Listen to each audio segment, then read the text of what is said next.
Teilim, Perek Mem-E, Psaume 45. Tout d'abord, j'affectionne beaucoup le chiffre 45, parce que 45, c'est la valeur numérique de Adam, l'homme. Lamnatseach al Shoshanim, Livne Korach Maskil Shir Yedidot.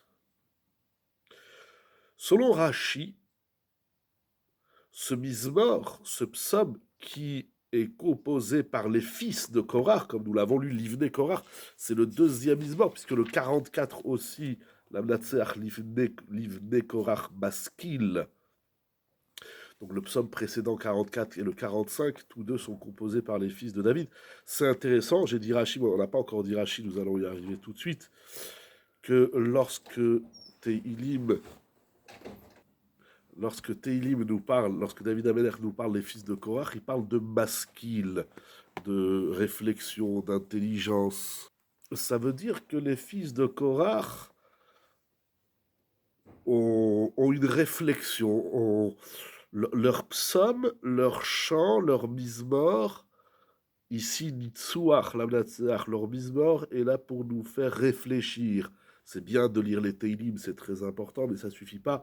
Ils ont un message qui provient de leur sechel, de leur réflexion. C'est très intéressant. Que disent-ils d'après Rashi dans ce mizmor, donc composé par les fils de Korach? Ils viennent, comment on va dire ça, mettre en avant le respect des Talmidei Chachamim. Oui, c'est quelque chose qu'aujourd'hui on connaît peu, mais le respect, l'honneur des gens qui étudient la Torah. Et ils viennent également, les fils de Korach, à travers ce mizmor, ils viennent éveiller les gens à cette notion d'aimer les Talmidei Chachamim et leur Torah. C'est intéressant parce que les fils de Korach, ils ont eu, à travers leur père, une mauvaise expérience, puisque Korach, il n'avait pas de respect pour Moshe Rabbeinu, qui en plus d'être un Talmid Chacham, il était le guide du peuple d'Israël, et ils viennent apparemment témoigner de leur expérience dans leur rapport au Talmid Chacham. C'est très intéressant. Alors, lorsqu'ils parlent, les fils de Korach, lorsqu'ils parlent du Talmid Chacham, vous savez, dans le Rambam, dans le Shulchan Aruch, ça vient déjà du Talmud, et même dans la Torah, on a des psukim, l'importance du respect dû au Talmidei Chachamim, à ceux qui s'adonnent à l'étude de la Torah. Comment les appellent-ils? Shoshanim. La Mnatseach al Shoshanim. Il compare les Talmidei Chachamim aux roses, à la roseraie. Pourquoi les Talmidei Chachamim sont-ils comparés aux roses?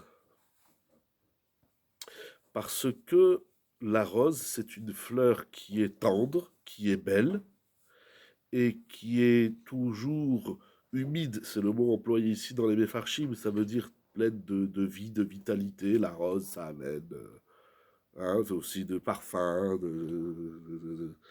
ça amène plein de choses. C'est la rose, c'est la belle fleur. Donc Shoshanim, c'est Shoshanim, c'est la rose. Et la rose, c'est les Talmidei Chachamim. La rose, ça nous fait rire, ça nous met dans la simcha. Alors, les Talmidei Chachamim sont donc comparés à la rose. Plus loin, au psaume 69, Rashi dit, alors nous allons voir le 69, Teilim Samertet Pasuk Aleph, où là-bas, David Ameler va parler aussi de la rose. La Mnatseach al Shoshanim le David. Donc on va retrouver les roses dans les Teilim au psaume 69. Mais là-bas, Rashi dit que c'est le peuple d'Israël qui est comparé aux roses. Le Al-Shir dit que les roses font allusion aux tzadikim. Il s'appuie sur un midrash, Shirachirim Rabbah, et également dans la Sifri. Le Midrash Teilim, ça c'est très intéressant aussi, le Midrash Teilim dit que ici les roses sont les fils de Korach eux-mêmes, sont appelés des Shoshanim, des roses, parce qu'ils ont fait tchouva. incroyable. Donc, le Talmid Chacham, donc l'érudition dans la Torah, le Klal Israël, par ses bonnes actions, est appelé la rose, et celui qui fait tchouva aussi est une rose. Intéressant de noter que d'après le Radak et le Meiri, et de même le Metsudat Tzion, Shoshanim, c'est un des instruments de musique que David Ameler va utiliser quand il va chanter et psalmodier les Teilim.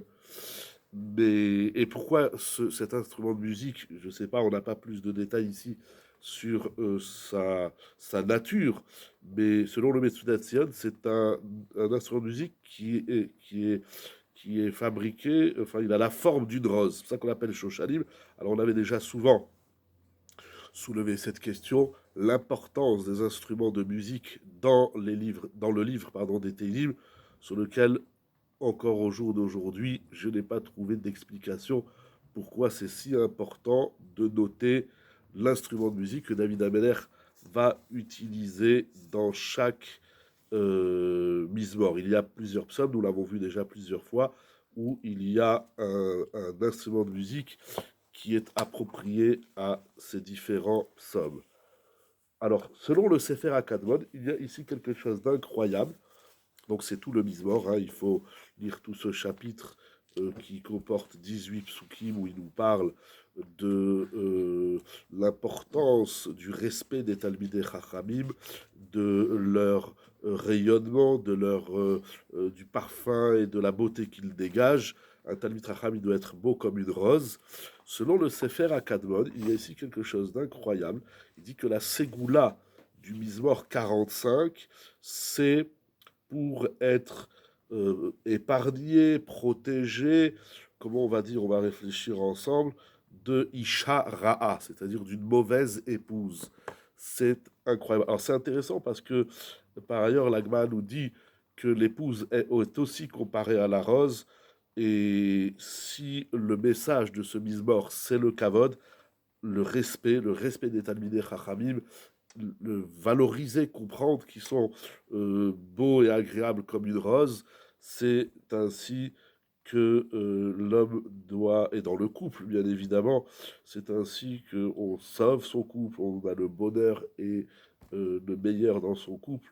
Donc c'est, on va dire, c'est le Mizmor Ségoula de Shalom Bayit qui nous apprend que lorsqu'on est aussi agréable qu'une rose, eh bien tout ira bien et mieux. Be'ezrat Hashem.